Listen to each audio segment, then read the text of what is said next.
That's a 400 horsepower RS3, 70,000 quid with ceramics. And I can't even brake this car trying to catch it up.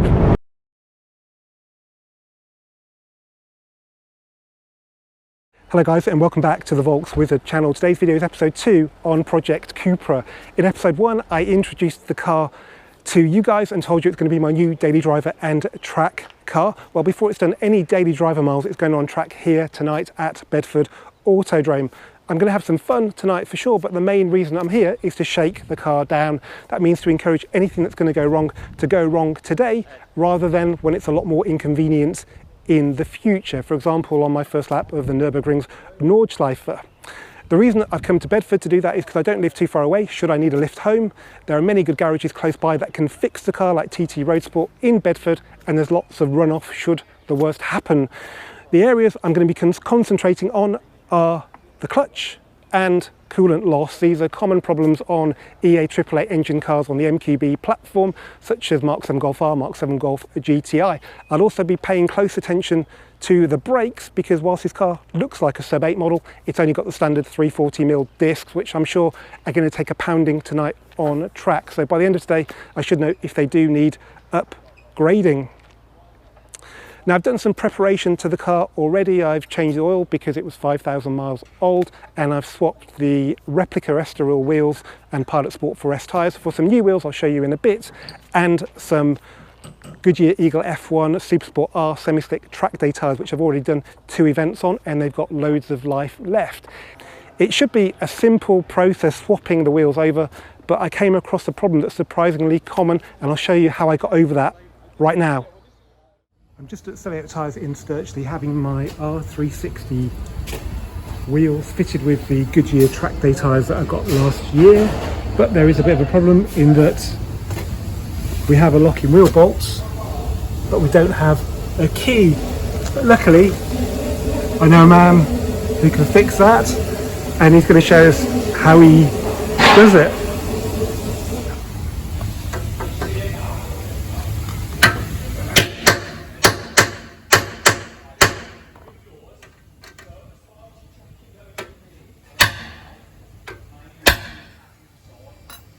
There we go.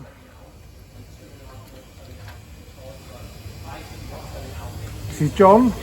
John was my neighbour at my premises where I was for 20 years, and we were about 10 years together, really. Yeah. And originally John was selling cars and vans, and then he worked out there was good money to be made doing this. And sometimes it's not this easy, and even if it's a lot harder and involves drilling, John will do it as well. He doesn't just give up and send you, I don't know, to somewhere else. So he's been a handy man to know. So there we go.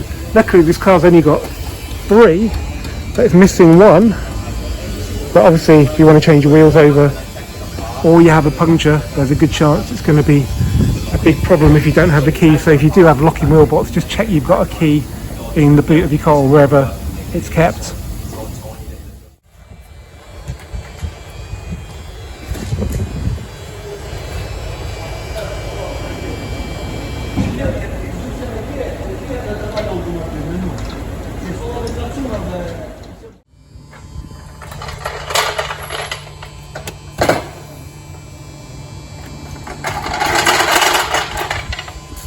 So this is the perfectly named Jack at Selly Oak Tyres Stirchley, just doing the final torquing of the wheel bolts, so when I'm driving around Bedford in 24 hours I don't need to worry about being overtaken by the wheels.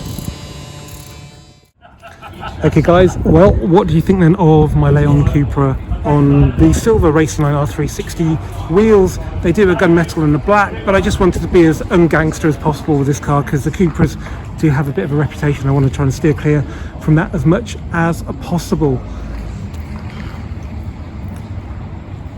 So it's probably a little bit higher than it would be normally because it's been jacked up, but it still looks pretty good. We've got an extra ½ inch of wheel, we've got a bit more offset as well, so it does fill the arches nicely. Okay, today I've done a bit of work as well. I've taken a few things out of the boot. So gone is the subwoofer, the spare wheel, the carpet, the tools, parcel shelf.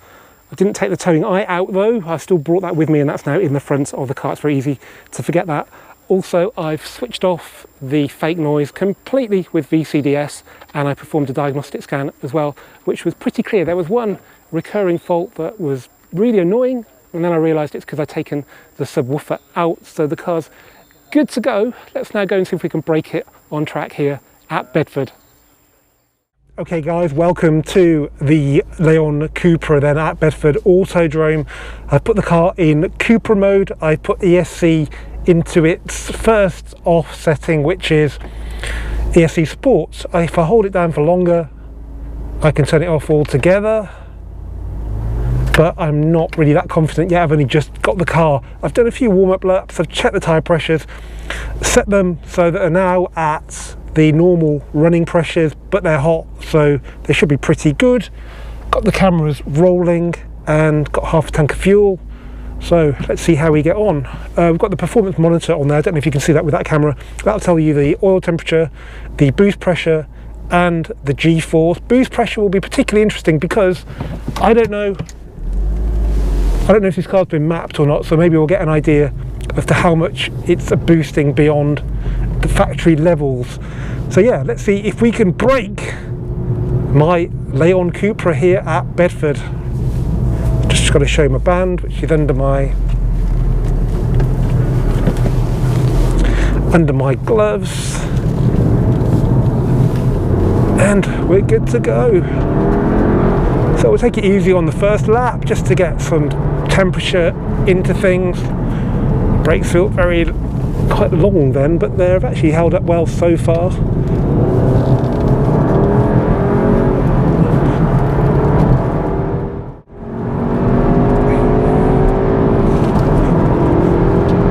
I have missed a manual so much. The reason I bought this car was because I saw my Mark 5 Golf GTI Edition 30 video, and I was watching myself and I thought, I'm enjoying that much more than the newer cars.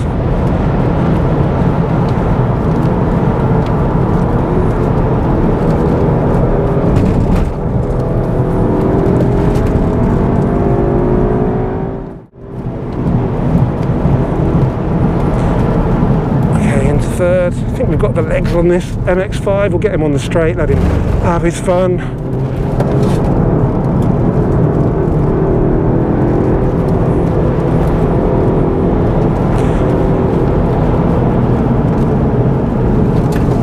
Late apex, and we've got him. We can go tighter, we can go harder.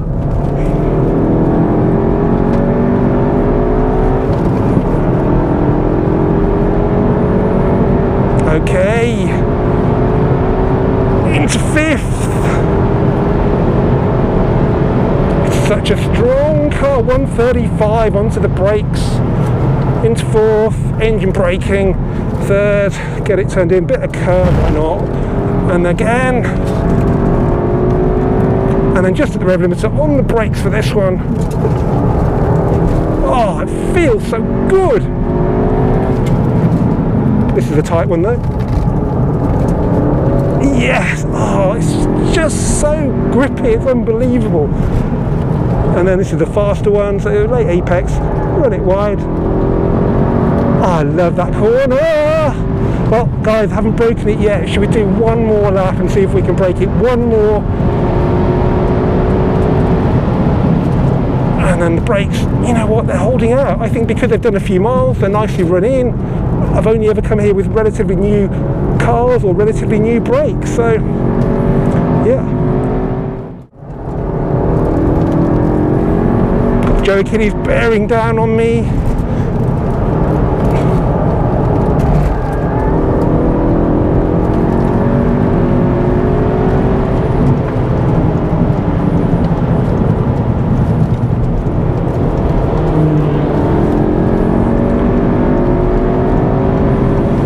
Break my car if I try and catch Joe, so let's try and catch Joe.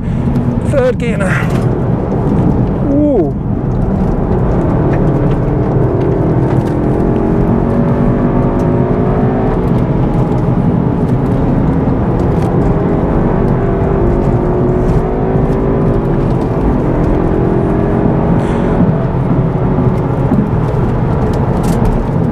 Oh, I'm getting a bit sweaty. I'm glad I've got air conditioning and not a sub 8 Ultimate. Second gear, Joe's overtaken a McLaren.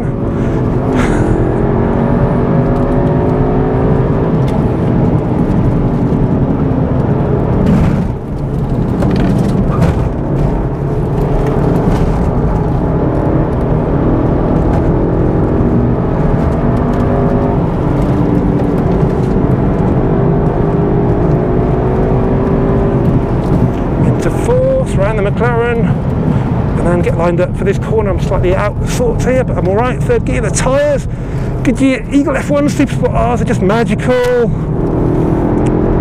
And then Joe's lining up for the straight. I'm just behind him.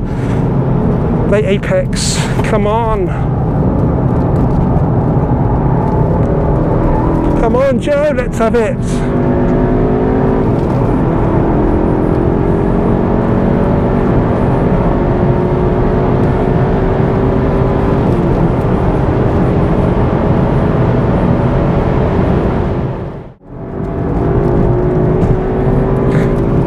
Traffic coming on. It's the Audi press office RS3 with Adam Towler at the wheel.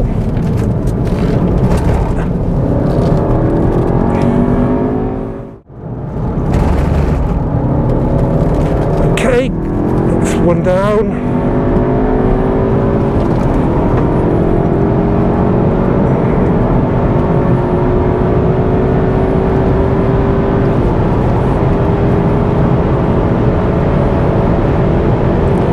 .35, brakes are all right.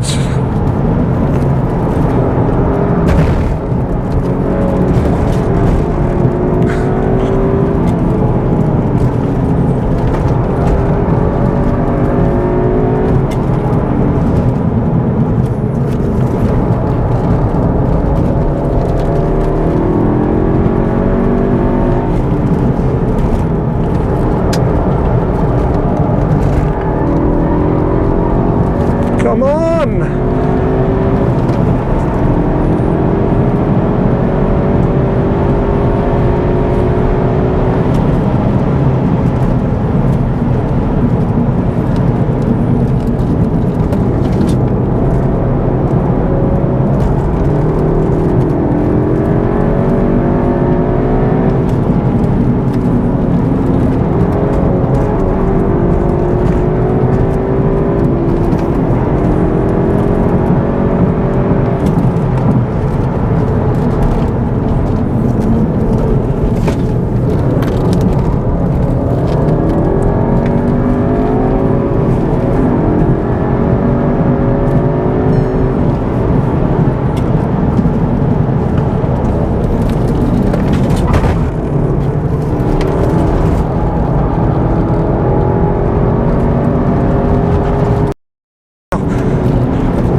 I've got very little fuel left, so I've been having so much fun. It's amazing. I'll just have one last drag race with the RS3, I think, and then we're good to go. Late apex.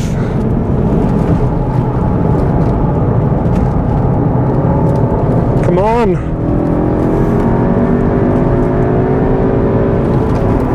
That's a 400 horsepower RS3.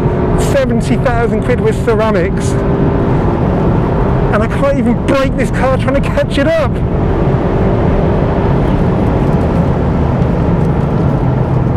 Oh, the brakes don't like that.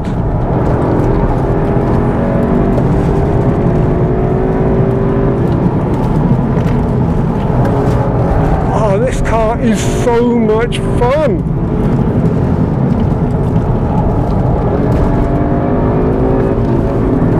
Took that in second then, I'm trying to brake it, I am.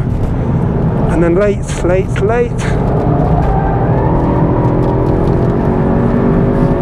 There you go guys, I tried very hard to brake this car chasing a brand new RS3 and I failed. I'm really sorry about that.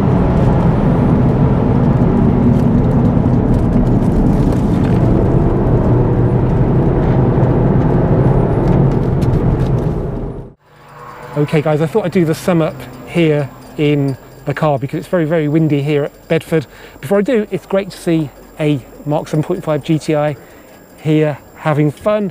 I don't think they've had as much fun as I have though today. I can normally come here, do the laps and get home on a tank. I've done a bit of miles before I got here, but I came in with half a tank and I've only got 10 miles left, so I'll be lucky to limp to the Shell just round the corner. So that's just an indication of how much fun I've had. I certainly haven't stopped because I've broken the car. Everything's been perfect. Temperatures have been good. even the brakes, the rusty old 340s that are probably original, from 136 miles an hour again and again, they've been amazing. Let's have a quick look under the bonnet. So coolant leaks are pretty common. It's had a lot of strain today, a lot of heat, and I think we're up to the seam on the tank still, which is pretty good, or up to the max anyway. There's a bit of scale in there, which I'm not sure that is. Hopefully not the dreaded silica bag, but yeah, that's good. Let's have a look at the brakes. So there's a bit of grooving on them now, but they were working perfectly fine. I'm sure that'll come off with a bit of road use. Tyres have been amazing. It really is these Eagle F1 Supersport Rs that makes me feel like a good driver when I'm driving this car on track, because they just let you get away with so much. So yeah, if you're thinking about some track, if you're thinking about going on track, get some track tyres, whatever you use, but don't do it on road tyres. So there you go, guys. Afraid I haven't managed to break it, but I have managed to fall in love with my Leon Cupra. As ever, thanks for watching this Volkswagen video. If you've enjoyed it, give it a thumbs up, please a comment, please a share. As ever, please do subscribe, and I'll see you for the next video very soon.